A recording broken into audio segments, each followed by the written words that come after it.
Hey everybody, welcome to Always Bored Never Boring. I appreciate that recently some of my videos have been a little out of left field compared to what I normally do. I promise normal service will resume shortly with playthroughs, board game reviews and painting guides, but you'll have to indulge me just one more time as I wanted to talk about a children's dexterity game. I'm sure you will appreciate why when I tell you it's the Super Mario Blow Up Shaky Tower, a game for 2 to 4 players aged 4 to adult from Epoch Games.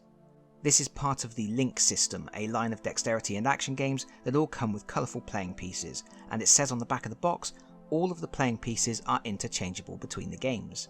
These character pieces are pretty darn good. They give the series an amazing toy factor, which is clearly the big selling point, hence the clear window packaging proudly showing off the 7 characters that come with the Shaky Tower. We'll take a closer look at them in a moment.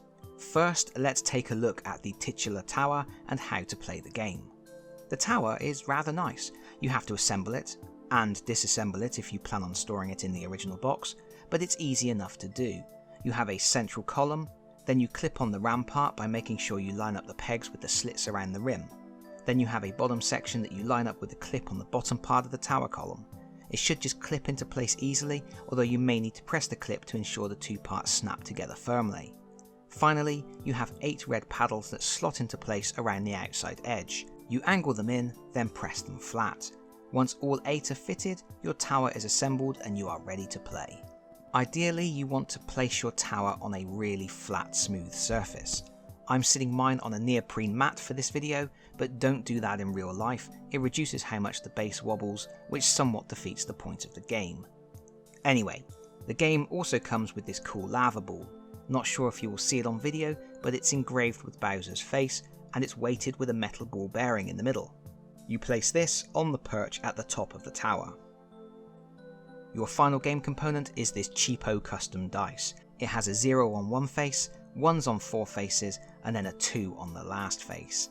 And on your turn, you will roll this dice. The number indicates how many characters you must add to the tower. For example, here I've rolled a 1. I can pick any of the 7 characters that came in the game, or any other Link system character I own, and place it on one of the red paddles. I'm going to place Boo, because Boo is cool, and as I add them to the tower you can see that it rocks precariously. Play then continues around the table, with players adding characters until eventually...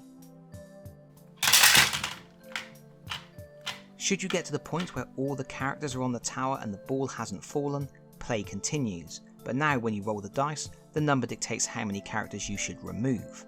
You continue adding and removing characters in this manner until someone brings everything crashing down. It's incredibly simple, plays very quickly so the game will be over long before younger players lose interest, and it has a fun table presence with all the colourful characters. Speaking of which, let's take a closer look at them. First up we have the Goomba. It has a proper grumpy face on. I would say this piece is probably just a bit too small for the nature of the game, but Goombas are awesome so it's nice to see one here. Then we have a red toad looking very pleased about something. They've probably just told Mario the princess is in another castle. We also have a yellow toad. It's nice that it's actually a completely different sculpt. They probably could have got away with just using the different colour, but they went the extra mile, which I do appreciate. Then we have a Boo. Boos are great, and this is a really fun sculpt. It's the only character on a thin stand, which gives you something else to think about in terms of weight distribution. Next up is Mario, and I think this is a really nice miniature. The printing is good on the coloured details, and it's a good solid pose. And of course, he's joined by his brother Luigi.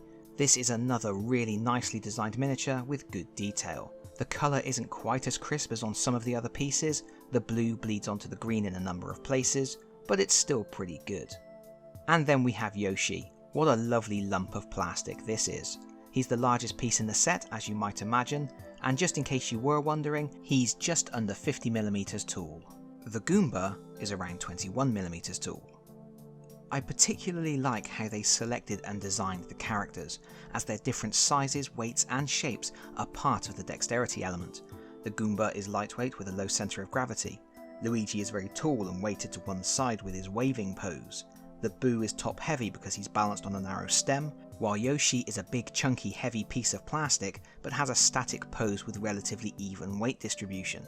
It gives you something to think about in terms of which character you pick, whether you place them on a higher or lower paddle, and even how you orient them on the platform. No, it's not anything deep or tactical, but it's something, and introducing other characters from the link system would give you even more to think about. As for the game itself, it's clearly as basic as it gets, but it's fun in short bursts. I like how it's never certain how many characters you will need to use on your turn, and how once all the characters are in play, the game continues, but instead you have to start removing the pieces from the tower. The tower seems well balanced, it doesn't collapse at the slightest breath, but neither is it so sturdy the game outstays its welcome. And the playing pieces are surprisingly good quality. They are the big selling point for a reason, and honestly, almost make the game a worthwhile purchase on their own. This game is available for around £15 on Amazon in the UK, and I bet you could find it on sale for less without too much trouble. That's not too bad at all for 7 decent pre-coloured miniatures, especially for such popular, well-loved characters. My 2 children love Super Mario. My 5-year-old, the actual owner of this game, enjoys playing with the toys as much as the game, and even my 11-year-old enjoys this game because of the theming and fun playing pieces. I'm sure they would both be quite happy to have a few more Link System games on the shelf to have even more of their favourite characters to play with. And yes, I admit it, I'm a big kid, I love the playing pieces, and that's why I wanted to talk about this game in the first place. But that's it from me for now. Thanks so much for watching. If you've enjoyed this video, please consider pressing the like button. If you've really enjoyed this video, please consider subscribing if you don't already do so, and hopefully I will see you all again very soon. Bye bye everyone. Bye bye.